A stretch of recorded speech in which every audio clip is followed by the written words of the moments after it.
Bagpipes have long been associated with Scotland.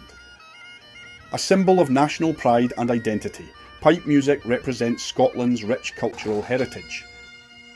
The unique sound of the pipes and the visual presence of pipers invokes a strong sense of patriotism and unity among the people of Scotland, and is deeply intertwined with the fabric of Scottish life.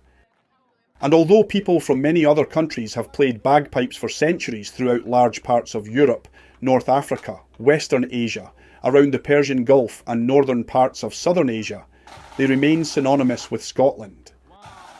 In recent years, there has been a resurgence in their popularity, especially among young people, thanks in part to bands like Celtic rock band Red Hot Chili Pipers and a growing interest in Scottish heritage, culture and language.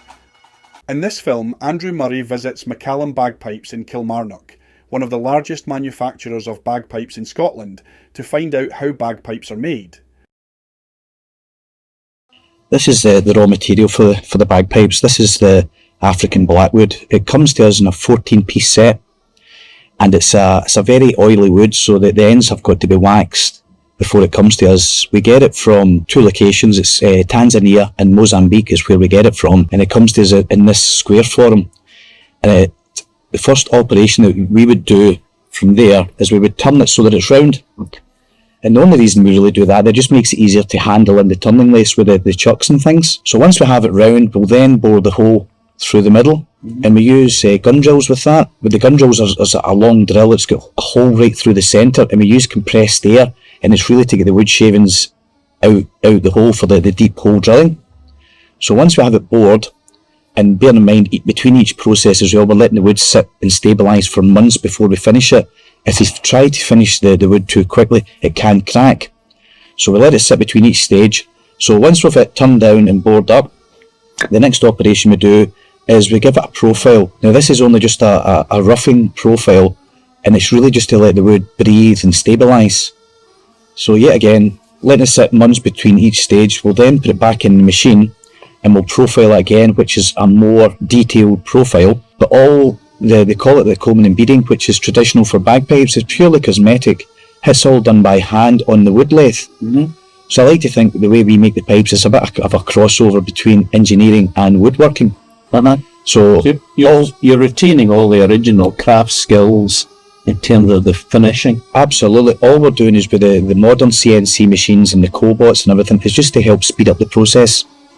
So all the combing and beading, which is traditional for bagpipes, it's all done by hand. The metal work, we make that in the workshop. We turn it from solid bar.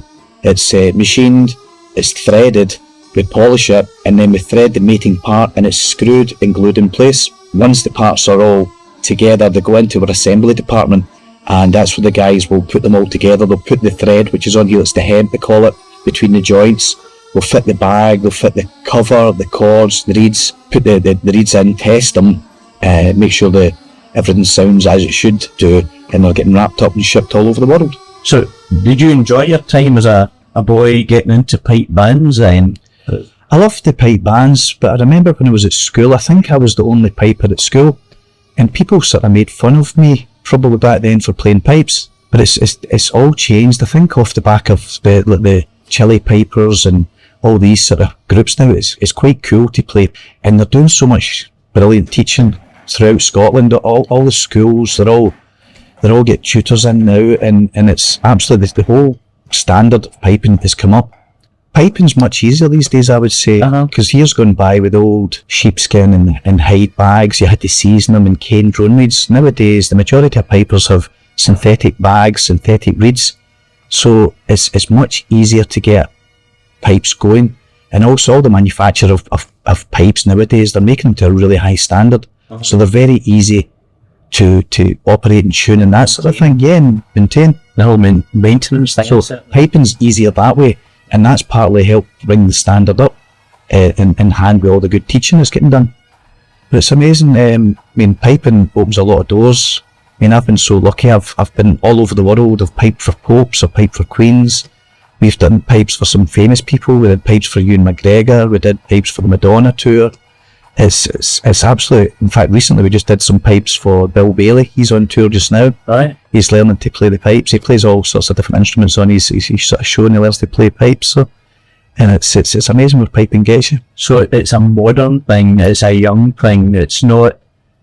It's definitely changed. It's From when I was a kid, it's definitely changed. It's cool now to play pipes. And it's good to see kids getting an interest and starting on that sort of positive journey. That's what next generation of pipers. Yeah. And then hopefully that will continue to breed more success and we'll have more young pipers after that again. If you've enjoyed this film, please like, share and subscribe to the Scotland channel. And don't forget to hit the notification bell to be informed of more great content from the Scotland channel. To find out how you can support independent Scottish media, visit our website thescotlandchannel.tv.